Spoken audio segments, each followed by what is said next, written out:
ఇవాళ విజయవాడలో పర్యటించనున్నారు వైసీపీ అధినేత జగన్. మాజీ మంత్రి జోగి రమేష్ నివాసానికి వెళ్లి ఆయన కుటుంబ సభ్యులను పరామర్శించనున్నారు. అయితే జగన్ పర్యటనపై పోలీసులు ఆంక్షలు విధించారు. ట్రాఫిక్ కారణంగా రూట్ మ్యాప్ మార్చాలంటూ నోటీసులు ఇచ్చారు. వెస్ట్ బైపాస్ మీదుగా జోగి రమేష్ ఇంటికి వెళ్లాలని సూచించారు. అయితే రూట్ మ్యాప్ మార్చే అవకాశం లేదంటున్నాయి వైసీపీ శ్రేణులు.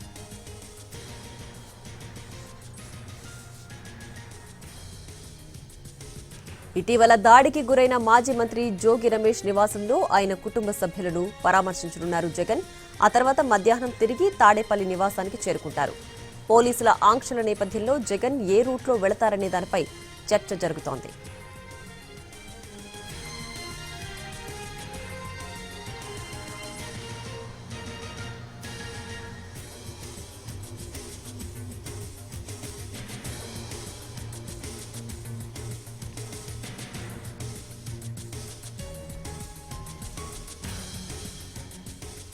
ఇవాళ విజయవాడలో పర్యటించనున్నారు వైసీపీ అధినేత జగన్. మాజీ మంత్రి జోగి రమేష్ నివాసానికి వెళ్లి ఆయన కుటుంబ సభ్యులను పరామర్శించనున్నారు. అయితే జగన్ పర్యటనపై పోలీసులు ఆంక్షలు విధించారు. ట్రాఫిక్ కారణంగా రూట్ మ్యాప్ మార్చాలంటూ నోటీసులు ఇచ్చారు. వెస్ట్ బైపాస్ మీదుగా జోగి రమేష్ ఇంటికి వెళ్లాలని సూచించారు. అయితే రూట్ మ్యాప్ మార్చే అవకాశం లేదంటున్నాయి వైసీపీ శ్రేణులు.